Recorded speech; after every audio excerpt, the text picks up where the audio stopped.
Okay, thank you. Amazing the things you learn when you use a different computer. So this was a talk that we were initially going to give last summer, and I had a student who had a complimentary talk, which will follow this.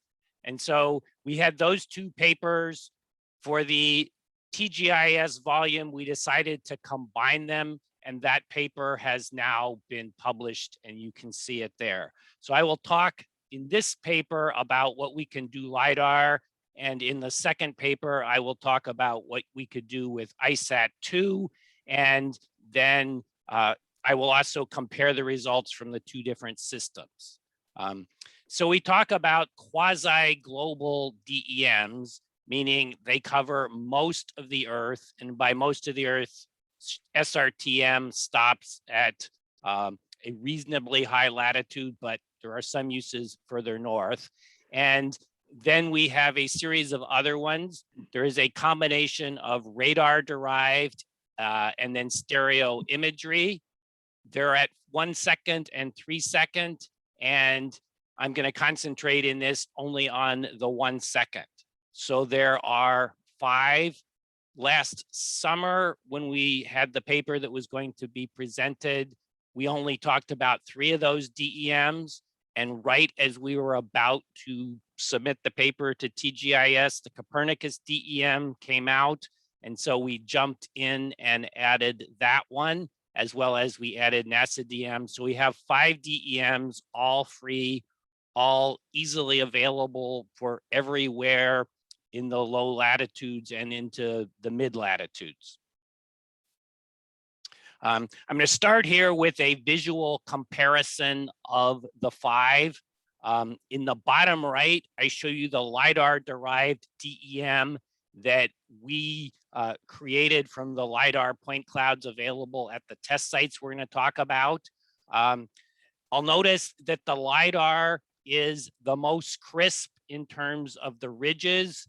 And then if you look along the tops of the alluvial fans on the right, it shows you the detail of the drainages there.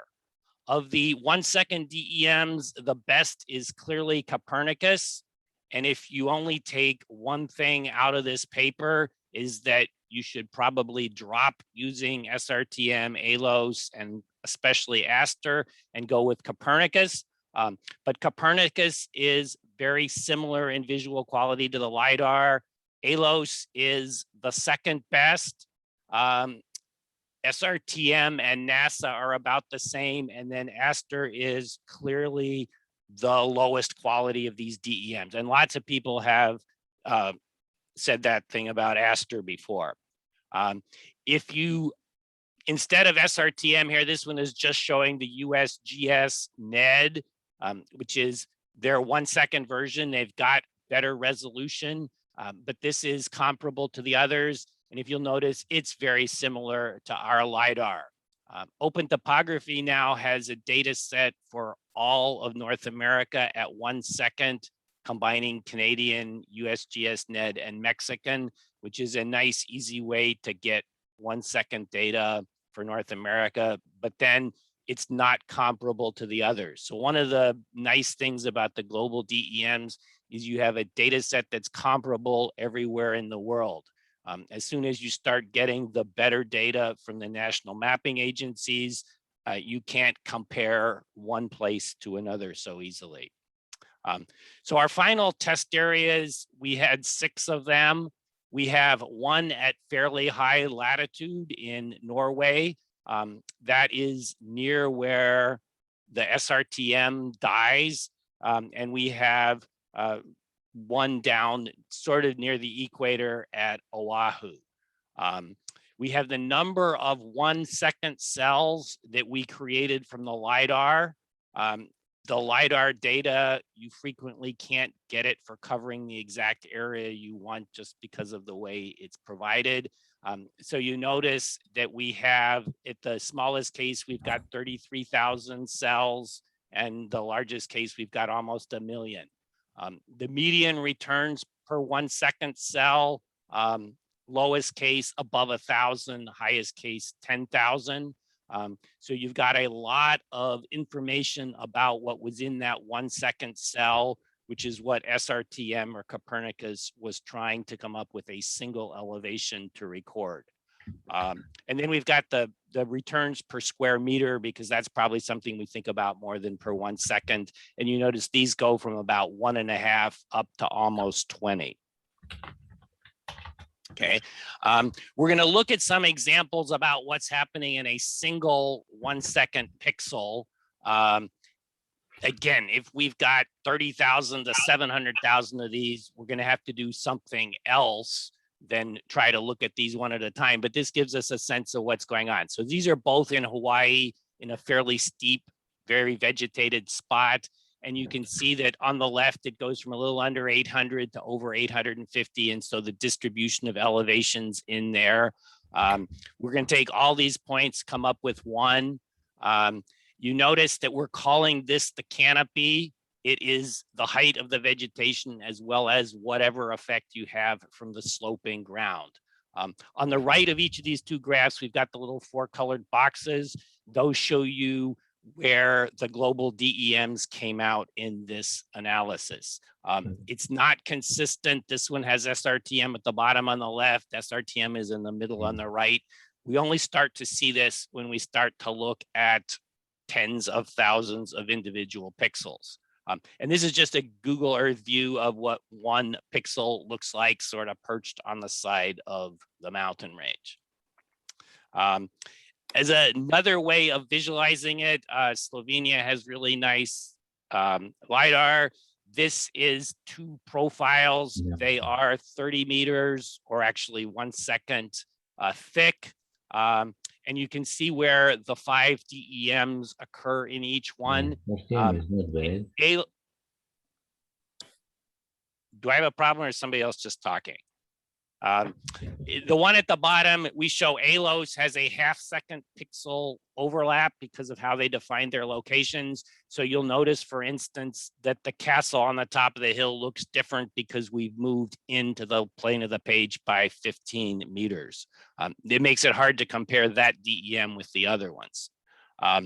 So what we did is we took the point cloud at each pixel, the highest point within the pixel and the lowest point, with a slight adjustment to try to take out a little bit of noise that might be in. So we just take the, say, the 95th and the 5th percentiles, and we look at the global DEMs and see where they come within that portion of the lidar point cloud. So in green, that's a hit, that it is within the point cloud. In brown, it's too low, so that's a dirt shot.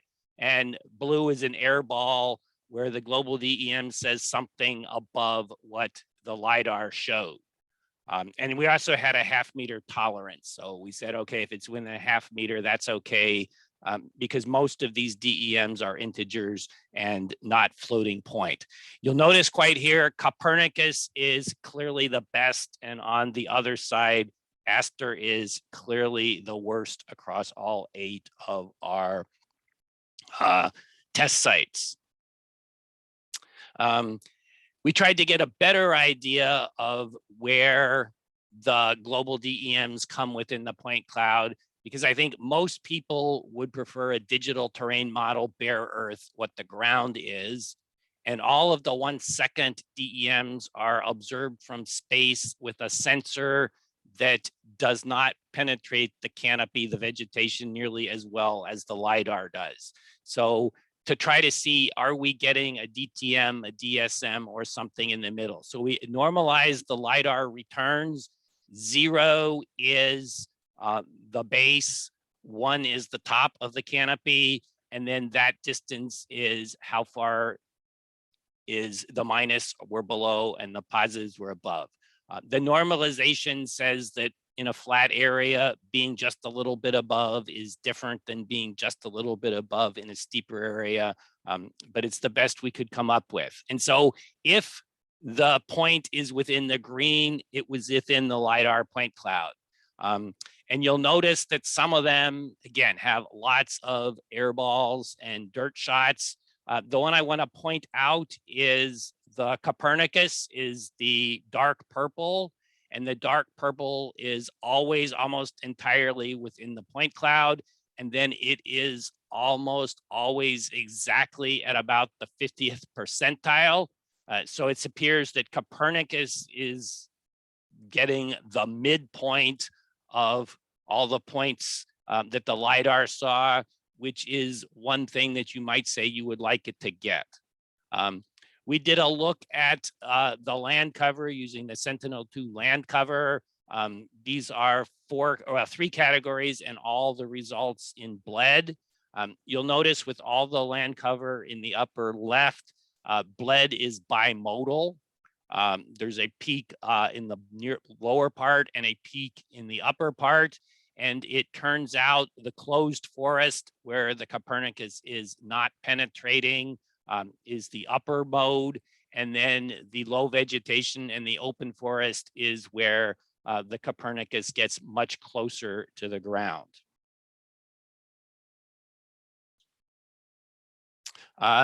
Canyon Mountains is a range in Western Nevada that is probably pretty sparse Great Basin vegetation. So we looked at the slope categories. We looked at all of them, less than 10%, and consistently Canyon Mountains is at the same location, just about the middle of the point cloud that is being seen by the lidar. So we'll come back to the visual comparison here. Our lidar is in the bottom right. One of the things about our technique of using the lidar is that we can actually use any map projection and any data spacing. So we can make a geographic DEM to compare. We can make a UTM. We can make other map projections if we want. In this case, we're just making the 1 arc second. And so again, Copernicus, clearly the best, ALOS, and then Aster is the worst, and NASA DEM and SRTM don't appear to be significantly different. Now, some concluding thoughts on this. None of these test samples are low relief, and there's a number of studies that have said there is a difference between the characteristics of these DEMs in very flat areas, people who want to do like floodplains, and things that happen in mountainous areas. Copernicus is clearly the best. NASA DEM and SRTM are the same. Aster is the worst. Mostly they are within the canopy defined by the lidar, and they're somewhat intermediate between a DSM and a DTM. I think Merritt is the only one that, and I guess Tom Hengel is doing some work on trying to take out the vegetation and create a DTM. And then sort of a philosophical thought about what elevation should we be getting there and what can we get? Do we want the minimum, the maximum, the median, the mean, or the centermost elevation within a pixel? And when we're doing the lidar, in addition to sort of picking which point, we can use just the first returns, which puts us up towards a DSM. We can use just the ground classification, which gets us to a DTM, or we can use them all, which is apparently what Copernicus is seeing. And I think at this point, I will stop and see if there are any questions.